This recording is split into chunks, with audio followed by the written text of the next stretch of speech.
Summary of IPB's Country Risk Analysis and Report, Sudan 2009. Despite a comprehensive peace deal having been signed in 2005, 2 decades of civil war between the predominantly Arab and Muslim north and the animist and Christian populated south has ravaged the country and increased ethnic and religious tensions. Since 1983, a combination of civil war and famine has taken the lives of nearly 2 million people in Sudan. Furthermore, in July 2007, many parts of the country were devastated by flooding, prompting an immediate humanitarian response by the United Nations and its partners. Over 400,000 people were directly affected, with over 3.5 million at risk of epidemics. The United Nations have allocated $13.5 million for the response from its pooled funds, but will launch an appeal to the international community to cover the gap. Just as the long North-South civil war was reaching a resolution, the conflict in the west region of Darfur between the pastoral tribes has intensified. The rebels accuse the central government of neglecting the Darfur region economically, although there is uncertainty regarding the objectives of the rebels and whether they merely seek an improved position for Darfur within Sudan or outright secession. Both the government and the rebels have been accused of atrocities in this war. However, according to declarations by the United States government, the Arab militias have been engaging in genocide. The fighting has displaced hundreds of thousands of people, many of them seeking refuge in neighboring Chad. Although the Sudanese government and Darfur's largest rebel group, this SLM, Sudanese Liberation Movement, signed the Darfur Peace Agreement in 2006, there have been numerous reports of widespread violence throughout the region. On July 14, 2008, the International Criminal Court's chief prosecutor on Darfur, Luis Moreno Ocampo, announced 10 criminal charges against President Omar al-Bashir, accusing him of sponsoring war crimes and crimes against humanity. The ICC's prosecutors have claimed that al-Bashir, quote, masterminded and implemented a plan to destroy in substantial part, end quote, 3 tribal groups in Darfur. The ICC's prosecutor for Darfur is expected within months to ask a panel of ICC judges to issue an arrest warrant for President Bashir. The Arab League, AU and France support Sudan's effort to suspend the ICC investigation. They are willing to consider Article 16 of the Rome Statute, which states ICC investigations can be suspended for 1 year if the investigation endangers the peace process. Sudan has risen to 3rd in the most recent failed states index on the most politically unstable country in the world.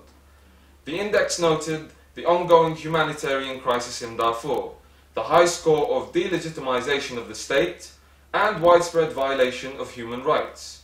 Furthermore, its regional position remains fraught. Despite the leaders of Sudan and Chad signing a peace agreement in 2007 to stop fighting from the Darfur conflict along their country's 1,000-kilometer border, tensions remain high.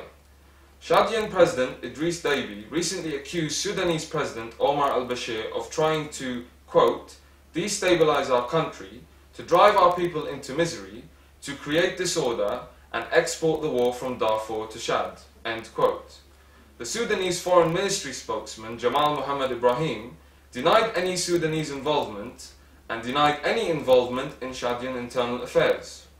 While the coalition of rebel groups on the Eastern Front, operating along the borders with Eritrea, continue their threats to block the flow of crude oil, which travels from the oil fields of the south-central regions to outside markets through Port Sudan. A government plan to build a second oil refinery near Port Sudan was also threatened. The government was reported to have 3 times as many soldiers in the east to suppress the rebellion and protect vital infrastructure as in the more widely reported Darfur region. Sudan's international standing has seriously deteriorated.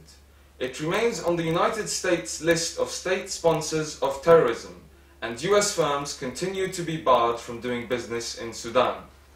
However, extensive political and economic relations have developed with China.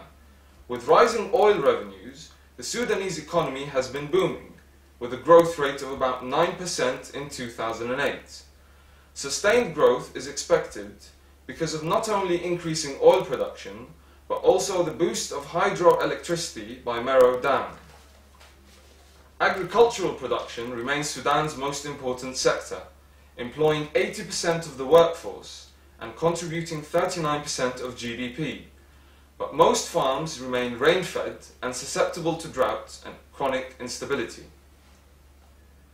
In relation to Sudan's internal politics, momentum has been building steadily for presidential, parliamentarian, and other elections in 2010, followed by a referendum on southern secession in 2011.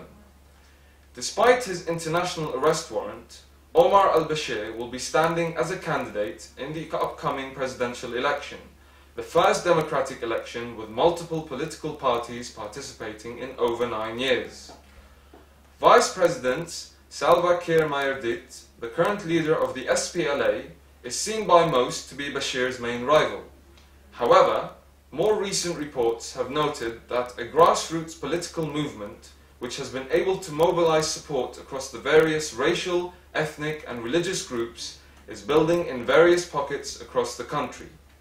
It is reported that this movement formed in Meroe, northern Sudan, and although there is yet to be any official announcement on the political intentions of this group, it is rumored that writer X, a local author and journalist, is being groomed to spearhead the movement and run in the upcoming elections. The implications of this are still unknown, but it is predicted that if this movement continues growing apace, it will raise tensions and possibly lead to violent clashes between the government and its supporters.